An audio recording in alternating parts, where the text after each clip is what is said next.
राज ठाकरे महाराष्ट्राच्या राजकारणातील एक महत्त्वाचे व्यक्तिमत्व आणि महाराष्ट्र नवनिर्माण सेनेचे मनसे अध्यक्ष, ज्यांचे चुलत बंधू उद्धव ठाकरे यांच्यासोबत भाजपसोबत जाऊ शकतात का, असा प्रश्न सध्याच्या राजकीय परिस्थितीत अनेक चर्चांना आणि तर्कवितर्कांना जन्म देत आहे. सध्या तरी राज ठाकरे आणि उद्धव ठाकरे यांनी मराठी भाषेच्या आणि अस्मितेच्या मुद्द्यावरून एकत्र येत सभा घेतल्या आहेत, ज्यामुळे ते एकमेकांच्या जवळ येत असल्याचे चित्र आहेत. यामुळे सध्या तरी राज ठाकरे तत्काळ भाजपसोबत जातील अशी शक्यता कमी दिसते. परंतु राजकारणात कोणतीही गोष्ट अंतिम नसते आणि भविष्यात समीकरणे बदलू शकतात. राज ठाकरे आणि उद्धव ठाकरे यांनी अलीकडील काळात एकत्र येऊन सभा घेतल्या आहेत. मराठी भाषेच्या मुद्द्यावर यामागे बाळासाहेब ठाकरे यांच्या हिंदुत्व आणि मराठी अस्मितेच्या वारसाचे राजकारण मजबूत करण्याचा प्रयत्न दिसतो.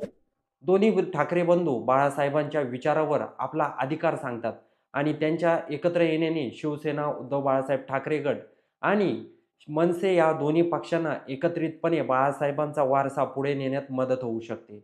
यामुळे मराठी मतदारामध्ये एक मजबूत संदेश जाईल की ठाकरे कुटुंब अजूनही एकत्र आहे.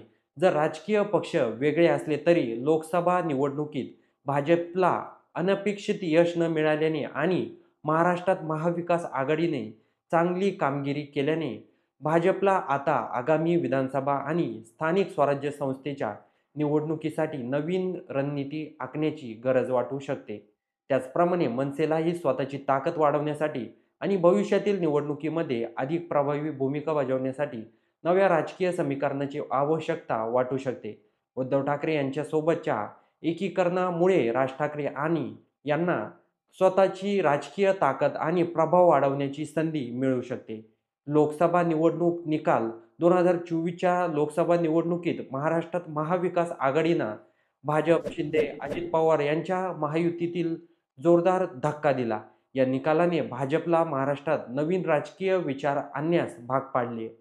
अशा परिस्थितीत भाजपला भविष्यातील निवडणुकीमध्ये यश मिळण्यासाठी नवीन मित्रपक्षांची गरज भासू शकते.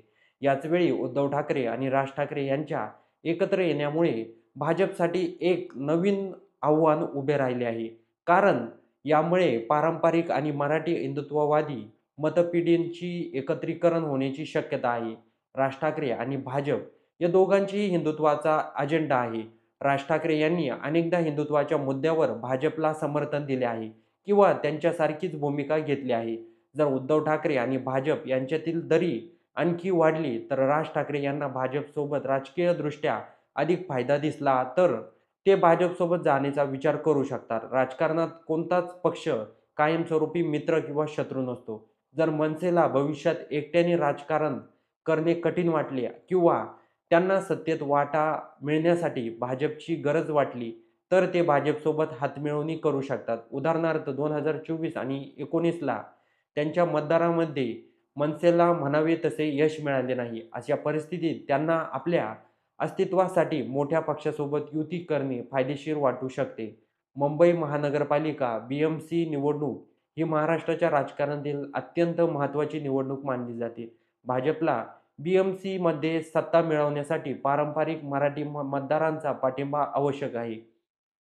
उद्धव ठाकरे आणि राज ठाकरे एकत्र आल्यास भाजपला BMCमध्ये मोठे आव्हान निर्माण होऊ शकते. या आव्हानाचा सामना करण्यासाठी भाजप राज ठाकरेंना आपल्याकडे खेचण्याचा प्रयत्न नक्की करू शकतं. राज ठाकरे यांनीही मुंबईच्या राजकारणात आपला प्रभाव वाढवण्यासाठी भाजपसोबत जाणे फायदेशीर ठरू शकते. कारण भाजपची सध्या तरी राज ठाकरे आणि उद्धव ठाकरे हे मराठी अस्मितेच्या मुद्द्यावर एकत्र येत आहेत, ज्यामुळे भाजपसोबत लगेच युती होण्याची शक्यता कमी आहे. परंतु महाराष्ट्राचे राजकारण हे अत्यंत गतिमान आहे. भविष्यातील विधानसभा निवडणुका, स्थानिक स्वराज्य संस्थेच्या निवडणुका, बदलती राजकीय परिस्थिती यावर बरेच काही अवलंबून असेल. जर भाजपला राज ठाकरे यांच्यासोबत जाणे फायदेशीर वाटले आणि राज ठाकरे यांनीही त्यातून राजकीय लाभ मिळण्याची शक्यता दिसली तर ही युती घडून येऊ शकते. परंतु सध्या तरी एकमेकांच्या जवळ येताना दिसत असले तरी राजकीय गणिते बदलण्यासाठी वेळ लागत नाही. तर या राज ठाकरे आणि उद्धव ठाकरे आणि भाजप यांच्याबद्दल तुम्हाला काय वाटतं? कमेंट बॉक्समध्ये नक्की कळवा आणि होऊ दे चर्चा चॅनलला सबस्क्राईब करायला विसरू नका.